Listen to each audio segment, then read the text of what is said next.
আসসালামু আলাইকুম ওরহমতুল্লাহ ওবরকাতুহু। কেমন আছেন সবাই? আলহামদুলিল্লাহ আমি ভালো আছি, সুস্থ আছি। তো ২ দিন আগেকার ভিডিওতে আমি আপনাকে বলছিলাম যে আমার ইনকিউবেটর থেকে কোয়েল পাখির বাচ্চা হয়েছে। তো সেই বাচ্চাই আর কি এখন ওদের কাছে দিয়ে দেবো। তো ওদের আগেকার ভিডিওতে আপনারা দেখছেন যে ওরা প্রথমত আমার ফার্ম পরিদর্শন করার জন্য আসে। তারপর আর কি কোয়েল পাখির ডিম নিয়ে যায় আর বলে যায় যে ভাই আমার কিন্তু কোয়েল পাখির বাচ্চা দিতে হবে। তো আমি আর কি করছি, আচ্ছা ঠিক আছে তোদেরকে আমি বাচ্চা দেবো ইনশাল্লাহ। তো যখন বাচ্চা যখন উঠে মানে যেদিনকে বাচ্চা হয়েছে সেদিনকে ওরা আসছে, আসার পরে দেখছে, পরে আমি ওদেরকে বলছি যে দেখ ভাই এখন বাচ্চা নিস না, নিলে তোরা মারে ফেলবি এবং কি বাচ্চা বাঁচাতে পারবি না। তো ওরা আমার কথা রাখছে এবং আমি ওদেরকে এটাও বলছিলাম যে দেখ 10 দিন পরে আমার কাছ থেকে বাচ্চাগুলো নিয়ে যাস, তাহলে অনেক বড় হয়ে যাবে। তো তখন নিলে আর কি মারা যাবে না। তো ওরা আর কি নাছোড়বান্দা, মানে ছোটোকালে আমিও এমনই ছিলাম। একটা জিনিস দেখলে ওই জিনিসটা আমার কাছে না হইলে আমি আর কি ভালো লাগতো না। তো ওরা আমাকে যে রেফারেন্সটা দিছে, আমি যখন বলছি যে দেখ একটা বাচ্চা এখন ছোট বাচ্চা নিলে মারা যাবে, তো ওরা আমাকে কি বলছে জানেন? ওরা আমাকে বলছে যে ভাই আপনি তো এই বাচ্চা তো কিছুই না, আমরা জিরো বাচ্চা মানে ঘুঘুর বাচ্চা, বলছে আমরা ঘুঘুর বাচ্চা নিয়ে আসে, আমরা চোখ ফুটে নেয় সেগুলো নিয়ে আসে, আমরা বাসায় সেগুলো খাওয়াই দিয়ে সেগুলো বাঁচে যায়, আর এগুলো তো কোয়েল পাখির বাচ্চা, এগুলো বাঁচতে পারবো, আপনি আমাদেরকে দিয়ে দেন। তো আচ্ছা ঠিক আছে, আমি ওদেরকে দিয়ে দিয়েছি। তো ওদের থেকে আমি 10 টাকা পার পিস নিয়েছি, কারণ আমি ওদেরকে 10 দিন পরেও 10 টাকা পার পিস নিতাম, কারণ টাকাটা নিছি এই জন্যই যাতে ওরা বুঝে যে না আমি এই জিনিসটা কিনে আনছি। তো এই জন্য আর কি ওদের কাছে টাকাগুলো নিছি আর কি। তো ওদের বাচ্চা সুন্দরভাবে বুঝিয়ে দিয়ে দিয়েছি, তো ওরা আর কি চলে যাচ্ছে। তো আজকে মূলত আমার ফার্মে হচ্ছে গিয়ে 3টা কাজ। একটা হচ্ছে গিয়ে আমার ফার্ম সুন্দরভাবে পরিষ্কার পরিচ্ছন্ন করেছি, সেই ভিডিওটা আমি আপনাদেরকে দেখাই নাই।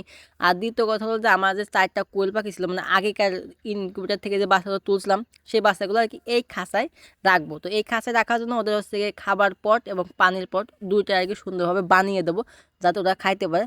আর দ্বিতীয় যেটা হচ্ছে গিয়ে সেটা হলো যে আমার কিছু ইনকিউবেটার আবার নতুন করে ডিম দিয়ে দিয়েছি, 200 পিস ডিম। তো সেই বিষয় নিয়ে আর কি আজকের ভিডিওটা থাকবে।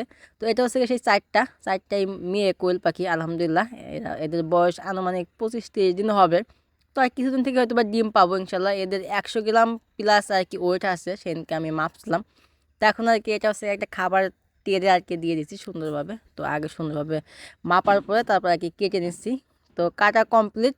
এখন এইখান দিয়ে ওরা মুখ বের করে খাইতে পারে না, খাওয়ার সময় একটু অসুবিধা হয়। তো সেই জন্য আর কি আমার যে কাটারটা ছিল সেই কাটারটা দিয়ে সুন্দরভাবে কেটে নিচ্ছি, যাতে ওরা সুন্দরভাবে মুখ বের করে খাইতে পারে। তো এখন সুন্দরভাবে যে আমার এখানে টাই আছে, টাই দিয়ে আর কি আমি এটা খাবার পাত্রটা সুন্দরভাবে সেট করে নিচ্ছি। কারণ যেহেতু এখানে 4টা কোয়েল পাখি, আর এবার আমি সুন্দরভাবে প্ল্যান প্রোগ্রাম করে রাখছি যে এবার কোয়েল পাখিটা আমি বিক্রি করবো না। যেহেতু আমার ফার্মেও অতটা কোয়েল পাখি নাই, তো ভাবছি যে এই কোয়েল পাখিগুলো আমি আমার ফার্মের জন্য রেখে দেবো, কারণ বীজ ডিম আমার খুবই প্রয়োজন।